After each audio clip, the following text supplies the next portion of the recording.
एक छोटे से गांव में स्वामी ज्ञानानंद नाम का एक 60 वर्षीय साधु रहता था। वह ध्यान और योग सिखाता था और गांव वाले उसे बहुत मानते थे। एक दिन गांव में अनन्या नाम की एक 22 साल की लड़की आई, जो शहर से अपनी पढ़ाई का ब्रेक लेकर गांव में रहने आई थी। अनन्या आध्यात्मिकता में रुचि रखती थी, इसलिए वह स्वामी ज्ञानानंद के आश्रम जाने लगी। धीरे धीरे उनके बीच बातचीत बढ़ने लगी। स्वामी जी ने उसे जीवन के गहरे सबक सिखाए और अनन्या ने उन्हें आधुनिक दुनिया के बारे में बताया। कुछ हफ्तों बाद स्वामी ज्ञानानंद को एहसास हुआ कि वह अनन्या के प्यार में पड़ गए हैं। उन्होंने कभी भावनाओं को इतने गहराई से महसूस नहीं किया था, लेकिन वह एक साधु थे। क्या वह अपने व्रत तोड़ देते? एक शाम जब अनन्या आश्रम में अकेली थी, स्वामी जी ने उससे कहा, अनन्या, मैं तुम्हारी तरफ आकर्षित हुई ही, लेकिन मैं एक सन्यासी हूं। यह पाप है। अनन्या हैरान रह गई। उसने कहा, गुरुजी, प्यार कभी पाप नहीं होता, लेकिन हमारी उम्र और रास्ते अलग हैं। मैं आपको गुरु की तरह ही देखती हूं। स्वामी जी समझ गए कि यह सिर्फ एक भ्रम था। उन्होंने ध्यान और तपस्या में खुद को डुबो दिया। अनन्या कुछ दिनों बाद शहर लौट गई, लेकिन उसने स्वामी जी से जो सीखा वह जीवन भर उसके काम आया। प्यार किसी से भी कभी भी हो सकता है, लेकिन कभी कभी इसे सिर्फ एक अनुभव बनाकर आगे बढ़ जाना ही बेहतर होता है।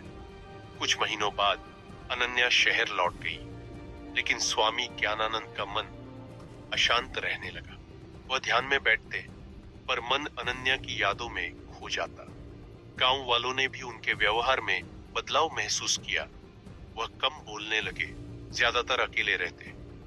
एक दिन साध्वी मैया, आश्रम की एक बुजुर्ग सन्यासिनी, ने उनसे पूछा, ज्ञानानंद, तुम्हारी आंखों में एक संताप है, क्या वह लड़की तुम्हें भूली नहीं? स्वामी जी ने झिझकते हुए कहा, मैया, मैंने सोचा था कि यह मोह टूट जाएगा, पर मन बार बार उसी ओर भागता है। क्या यह मेरी परीक्षा है? मैया मुस्कुराई।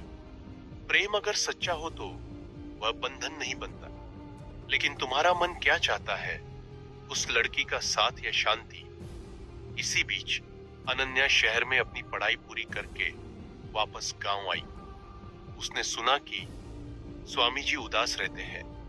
वह आश्रम गई और सीधे उनके सामने खड़ी हो गई।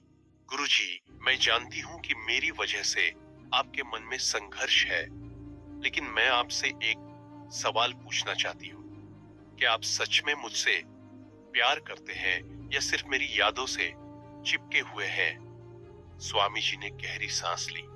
अनन्या, तुम्हारी उपस्थिति ने मुझे जीवन का एक नया रंग दिखाया, लेकिन मैं एक साधु हूं। मेरा रास्ता अलग है। शायद ये प्यार नहीं, बल्कि मेरी अकेलेपन की भूख थी। अनन्या ने समझदारी से जवाब दिया, तो फिर आइए इसे एक सुंदर याद बनाएं। मैं आपकी शिष्या बनकर रहूंगी। और आप मेरे गुरु। स्वामी जी की आंखों में आंसू आ गए। उन्होंने महसूस किया कि सच्चा प्रेम स्वार्थ रहित होता है। उन्होंने अनन्या को आशीर्वाद दिया और फिर से अपनी साधना में लीन हो गए। अनन्या ने गांव में एक स्कूल खोला, जहां वो बच्चों को आध्यात्मिकता और शिक्षा का मिश्रण सिखाती। स्वामी जी अब फिर से पहले जैसे प्रसन्न दिखते, पर उनकी आंखों में एक गहरा शांति थी।